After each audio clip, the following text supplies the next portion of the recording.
RT संदर्भात वाट पाहत असलेल्या सगळ्या पालकांसाठी अत्यंत महत्त्वाची सूचना आहे। 17 मे 2024 पासून आपल्याला पूर्वीच्या पद्धतीने ऍडमिशन ही करता येणार आहे। बऱ्याच पालकांचे या सगळ्या संदर्भात डाऊट होते। आपण या व्हिडिओच्या माध्यमातून सविस्तर बघणार आहोत।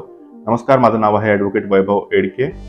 मित्रांनो, आरटी प्रवेश प्रक्रिये संदर्भात आपण जनहित याचिका ही माननीय उच्च न्यायालयात दाखल केलेली होती।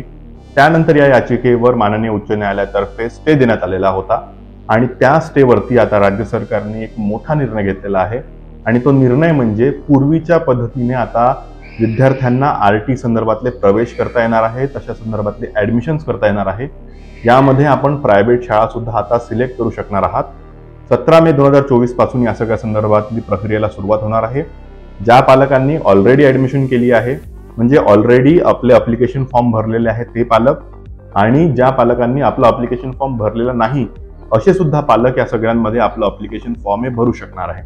त्यामुळे आरटी संदर्भात ही एक अत्यंत महत्त्वाची बातमी आहे। या सगळ्या संदर्भात अजूनही आपल्या मनामध्ये काही डाऊट असतील तर नक्की मला कमेंटच्या माध्यमातून कळवा। या व्हिडिओला जास्तीत जास्त लाईक आणि शेअर करायला विसरू नका। धन्यवाद।